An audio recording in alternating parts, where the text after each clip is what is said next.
Mengapa zakat ini diwajibkan? Mengapa zakat itu diwajibkan ya? Di dalam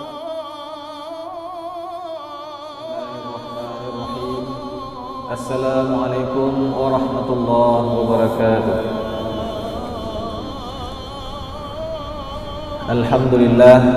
Alhamdulillahirabbil alamin wa bihi nasta'in ala umuri dunya waddin. Assalatu wassalamu ala asyrafil anbiya'i wal mursalin wa ala alihi wa ashabihi ajma'in. Asyhadu an la ilaha illallah wa asyhadu anna Muhammadan 'abduhu wa rasuluh. Rabbi shrah li sadri wa yassir li amri wa hlul 'uqdatam min lisani yafqahu qawli.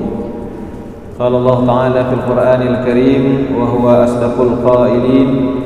A'udzu billahi minasy syaithanir rajim. Bismillahirrahmanirrahim.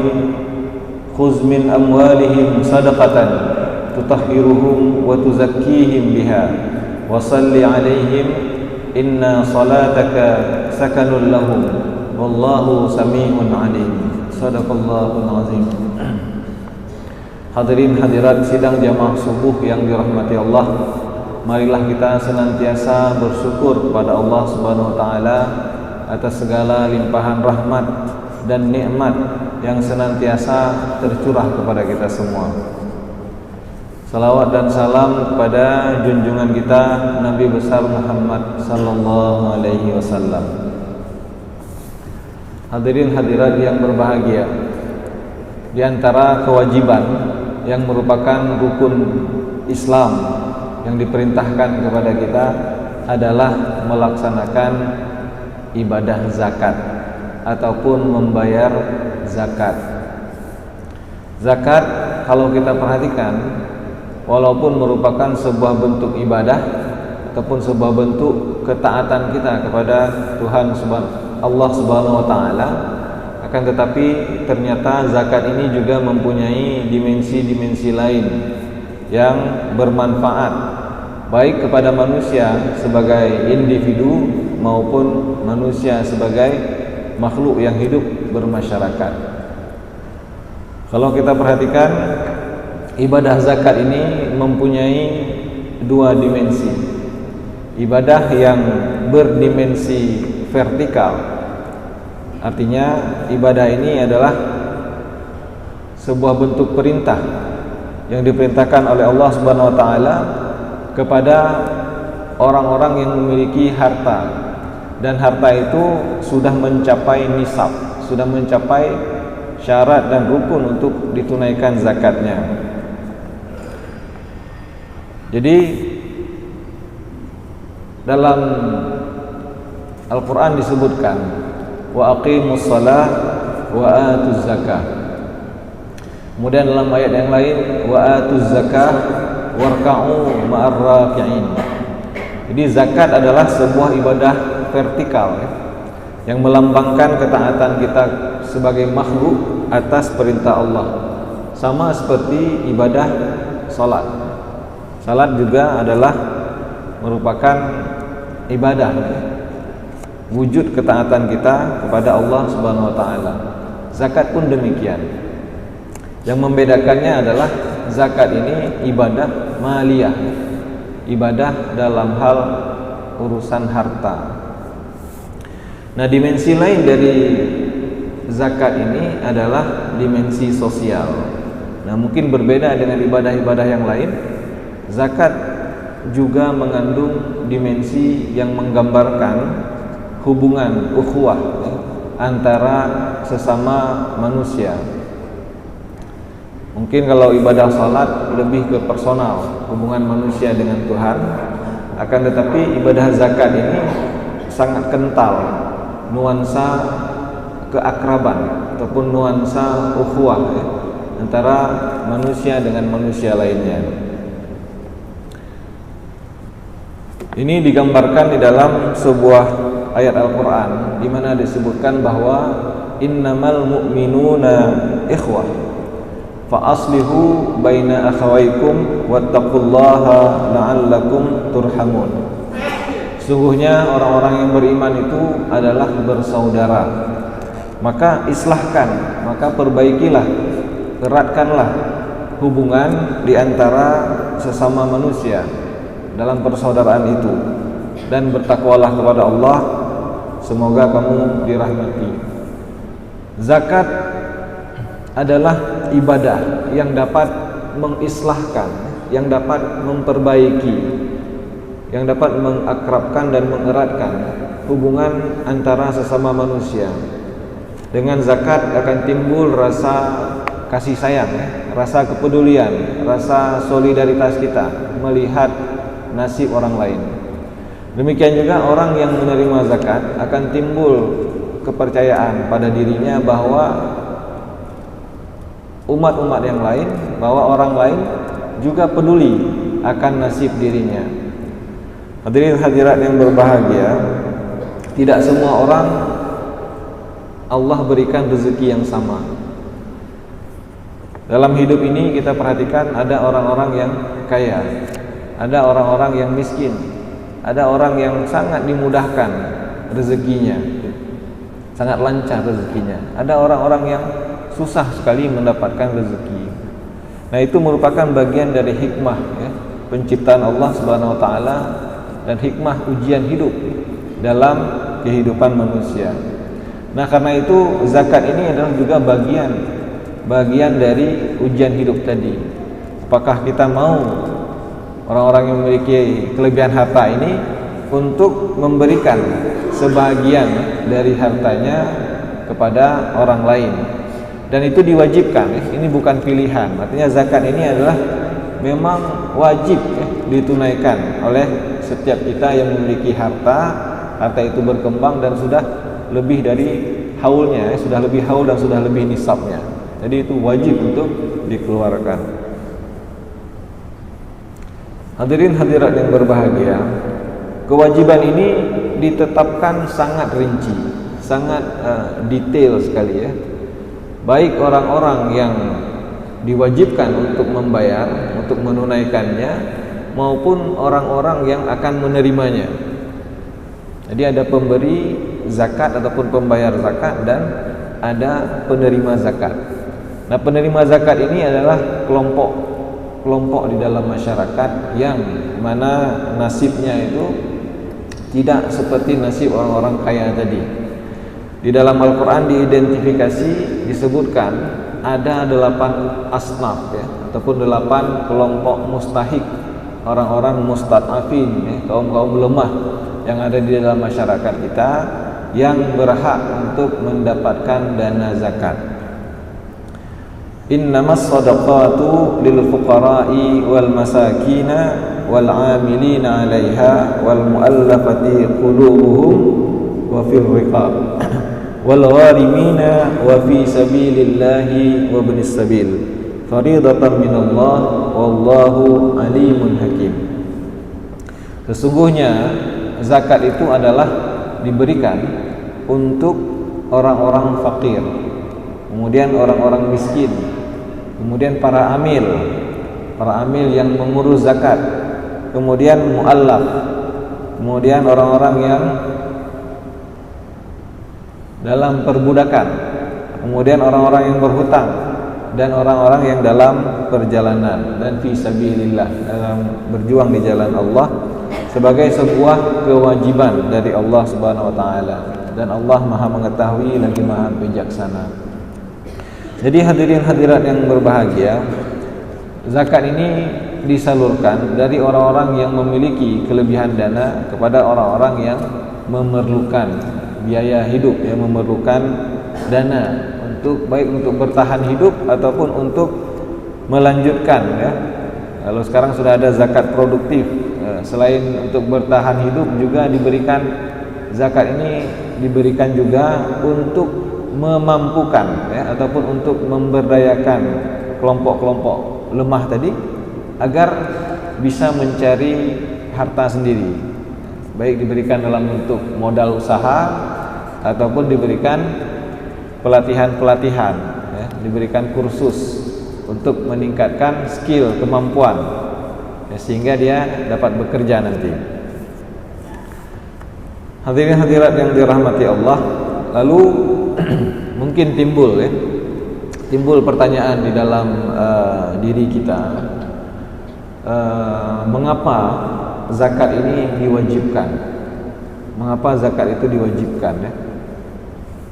Di dalam Al-Quran dijelaskan setidaknya ada dua alasan, ya, mengapa zakat itu diwajibkan.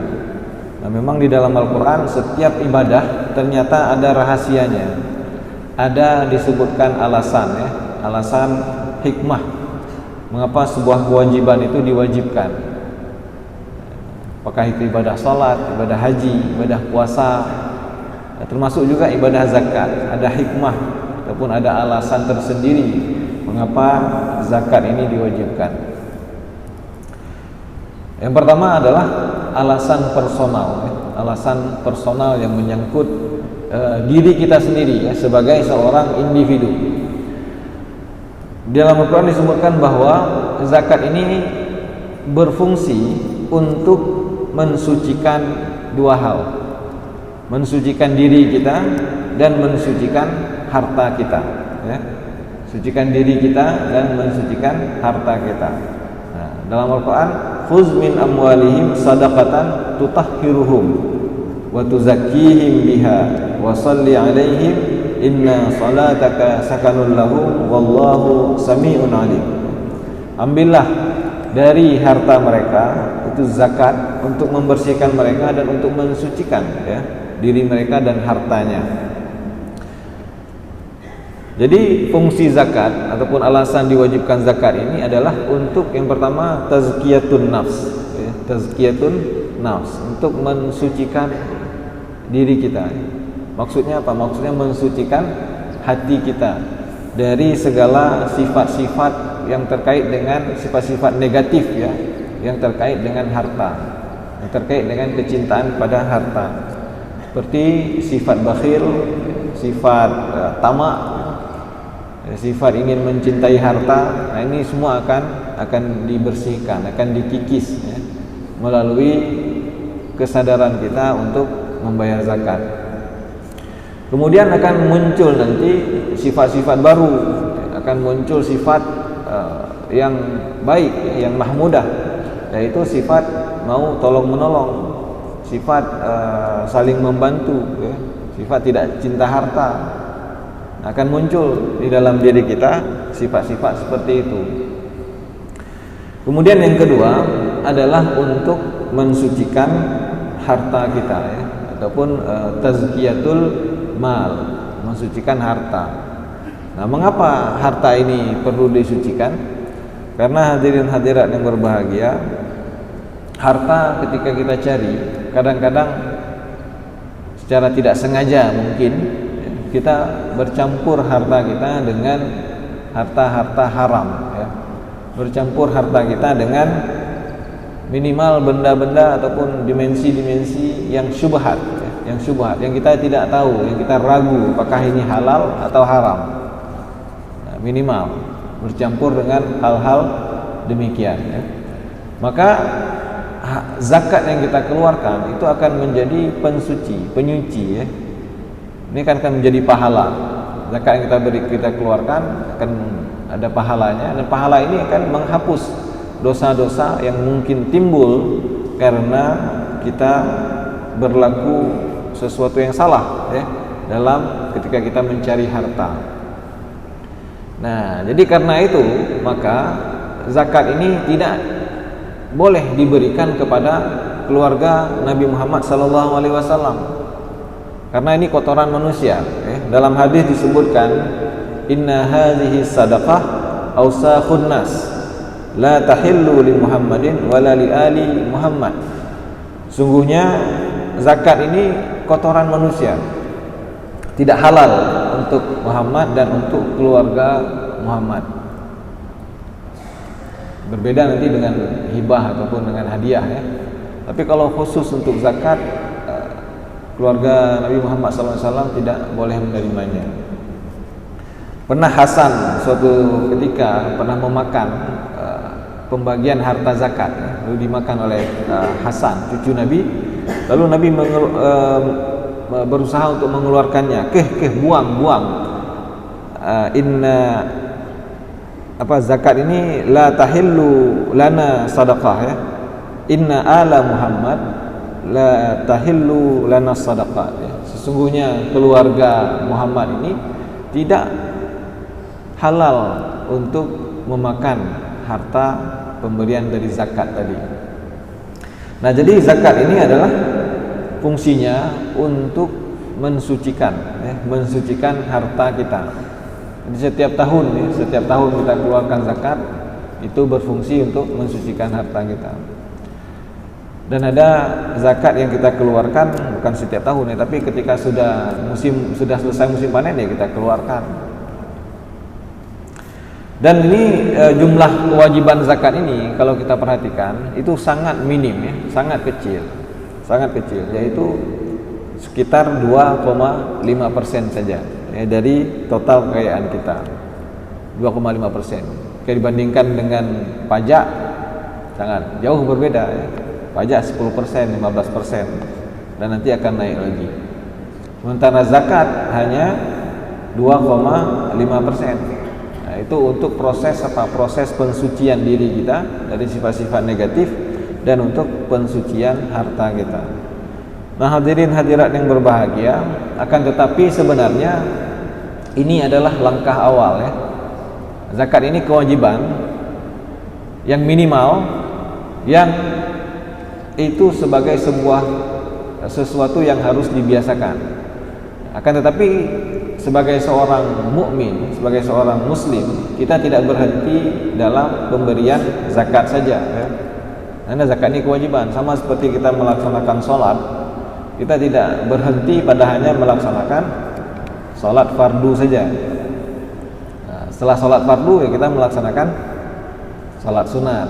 Nah, demikian juga dengan ibadah harta kita. Setelah kita membayar zakat, ya kita juga membayar yang lain, memberikan infak, memberikan sedekah, memberikan wakaf. Nah, ini sebenarnya lebih besar lagi pahalanya, ibadah-ibadah sunnah yang terkait dengan harta kita, yang lebih besar hartanya, pahalanya.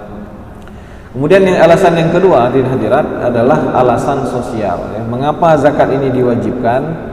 Karena untuk menciptakan keadilan sosial, distribusi, ya, dalam masyarakat. Sekarang kita lihat jurang pemerataan, ya.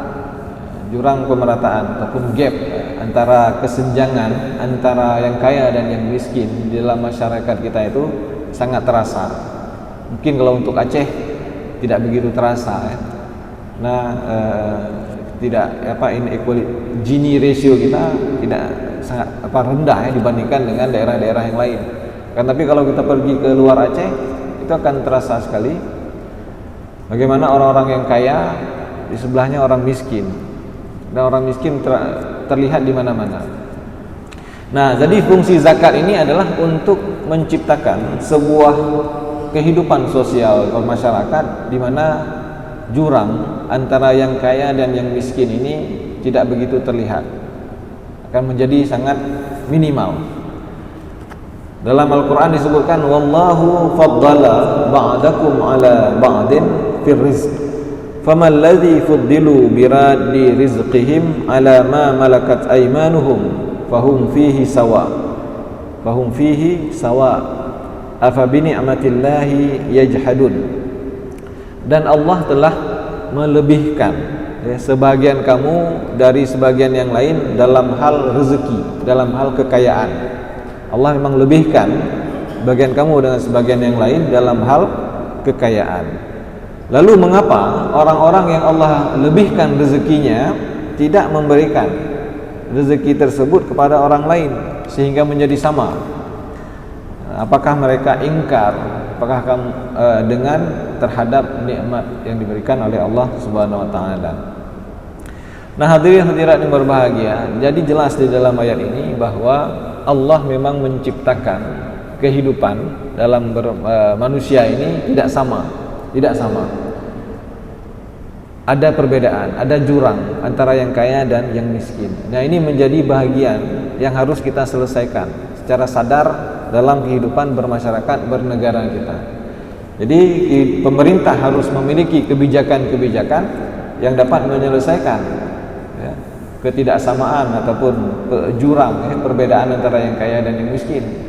Nah, kita sebagai masyarakat juga harus memiliki kesadaran untuk supaya jurang ini tidak semakin besar. Kita yang kaya harus sadar, harus memberikan harta yang kita miliki kepada saudara-saudara kita yang kekurangan. Demikian juga orang-orang yang kekurangan tidak boleh ditinggalkan, ya, tidak boleh merasa seolah-olah tidak diperhatikan oleh saudara-saudaranya yang lain. Nah, jadi ini merupakan hikmah, ya, merupakan alasan, yang merupakan jawaban ya atas pertanyaan. Mungkin kita bertanya, mengapa ada kewajiban zakat? Mengapa Allah mewajibkan zakat? Mengapa tidak salat saja, kan sudah selesai hubungan antara manusia dengan Tuhan ya, dengan Allah Subhanahu wa taala. Mengapa harus ada kewajiban di dalam Islam yang menghubungkan manusia dengan manusia yang lain dalam bentuk zakat ini? Nah, mungkin demikian hadirin hadirat yang berbahagia. Semoga kita dapat mengambil manfaat ya dari kewajiban zakat ini dan tergerak hati kita untuk setiap tahun ya, setiap tahun menghitung harta kita berapa yang harus kita keluarkan, karena itu merupakan bukan hak kita lagi ya, itu merupakan hak orang lain di dalam harta kita. Kalau kita tidak keluarkan maka akan terus bertambah dan ini menjadi sebuah dosa. Nah, tapi ketika kita sudah keluarkan, dosa kita tidak ada lagi dan menjadi pahala ya, yang dapat meningkatkan amal kita, pahala kita di akhirat nanti. Demikian, bila kurang saya mohon maaf. Billahi taufiq wal hidayah. Assalamualaikum warahmatullahi wabarakatuh. A'udzubillahi Bismillahirrahmanirrahim. Alhamdulillahi rabbil alamin. Allahumma salli wa sallim ala sayyidina Muhammadin fil awwalin wa salli wa sallim ala sayyidina Muhammadin fil akhirin wa salli wa sallim ala sayyidina Muhammadin fil nabiyyin wa salli wa sallim ala sayyidina Muhammadin fil mursalin wa salli wa sallim ala sayyidina Muhammadin fil mala'il a'la ila yaumiddin. وصل وسلم على سيدنا محمد وعلى آله وصحبه أجمعين. ولقد أشرت لنعت من أوصافه تحيي القلوب تهيج الأشجانا. والله قد أثنى عليه فما يساوي القول منا أو يكون ثنانا. لكن حبا في السرائر قد دعا لمديح صفوة ربنا وحدانا. وإذ امتزجنا بالمودة ها هنا نرفع أيدي فخرنا ورجانا للواحد الأحد العلي إلهنا متوسلين بمن إليه دعانا مختاره وحبيبه وصفيه زين الوجود به الإله حبانا. يا ربنا يا ربنا يا ربنا بالمصطفى اقبلنا أجب دعوانا.